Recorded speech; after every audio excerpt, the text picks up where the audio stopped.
sevdiğim, aşkı bildiğim günler oldu mu? Bana günler verdiğin tatlı nameler gerçek oldu mu? Bir zamanlar sevdiğim, aşkı bildiğim günler oldu mu? Bana günler verdiğin tatlı nameler nasıl oldu mu?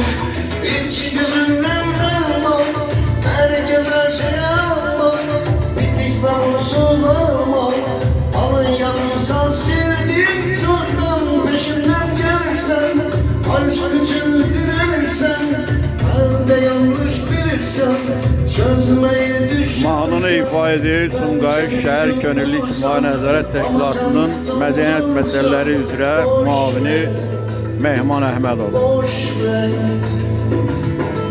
Yüreğimden yaralı bizim hikayemiz, kaderinden kalanı silsem de gitmiyor.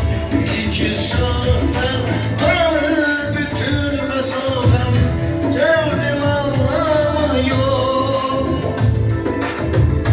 Yüreğimden yaralı bizim hikayemiz, kaderinden kalanı silsem de gitmiyor.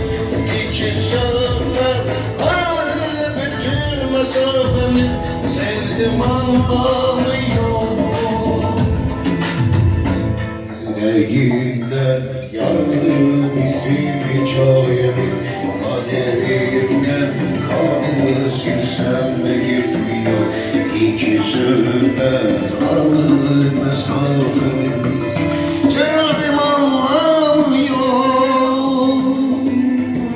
Yüreğimden yaralı bizim hikayemiz, kaderinden kalanı silsem de gitmiyor.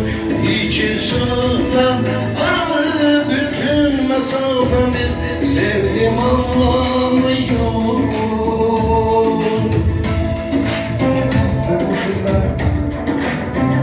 Bu müzikler hamısı sizlerin şerefine, istediğiniz müzikleri sipariş verebilirsiniz.